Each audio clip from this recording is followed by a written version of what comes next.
manche, le Mexique, avec une ambiance absolument formidable. C'était du 5 au 7 mars.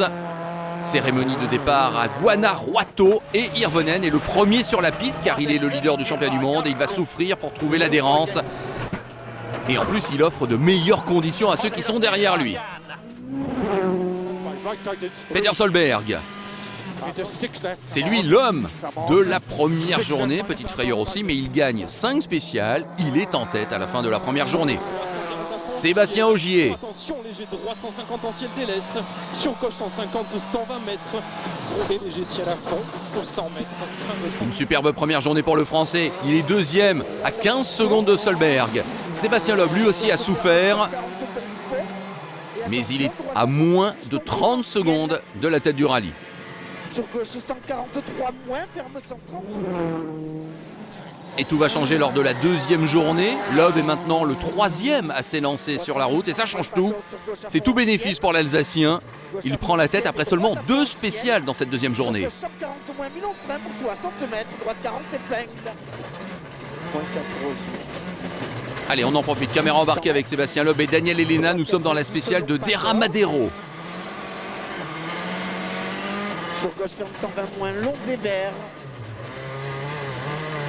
Gauche ferme 120 moins long des verts et double attention. Droite 140, ferme 124 freins à 150 mètres. Pour gauche 80 pas corde. Bravo.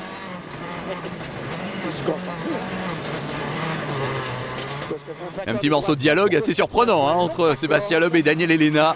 Et oui, on a beau être en pleine spéciale du championnat du monde des rallyes, ça n'empêche pas de sourire un petit peu. 60 épingles pas corde. Correction de note hein, pour sans doute un deuxième passage dans cette spéciale. Sur gauche sans plus.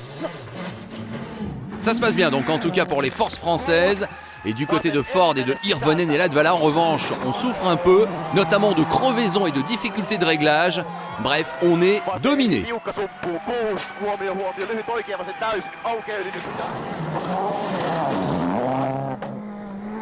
On retrouve Kimi Raikkonen. Alors on se souvient de sa mésaventure en Suède. On se doute hein, que l'apprentissage va être difficile pour le Finlandais. Eh bien, il continue au Mexique. Voilà, accident, tonneau.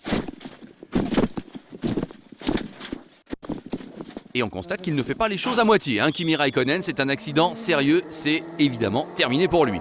Ken Block débute officiellement en WRC à l'occasion de ce rallye du Mexique. Et il est dans les chronos de Matthew Wilson et de Federico Villagra. Hélas pour lui, il va sortir dans la deuxième journée.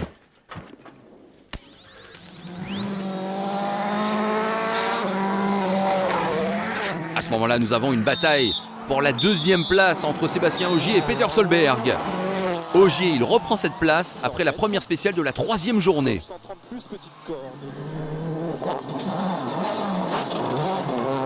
Oui, mais peu après, Solberg répond du tac au tac par rapport aux Français. Et il n'y a plus que 6 dixièmes d'écart entre les deux hommes avant la dernière super spéciale. Suspense terrible, regardez, ils sont côte à côte.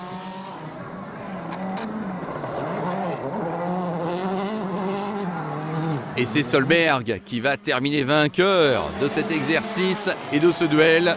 Voilà, Peter Solberg, officiellement deuxième du rallye du Mexique, son meilleur résultat depuis presque 2 ans.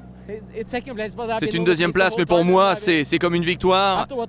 Après ce qui s'est passé en Suède, ça a été très très dur pour nous, vous savez. Très ému, Peter Solberg. Cela étant, hein, bien, vous n'avez pas oublié hein, que Sébastien Loeb avait pris la tête du rallye. Il a tenu bon jusqu'au bout. C'est la 4e victoire consécutive de Sébastien Loeb au Mexique. Il marque donc 25 points et comme il avait pris la 2e place en Suède, et bien Sébastien Loeb pointe en tête du championnat avec 6 points d'avance.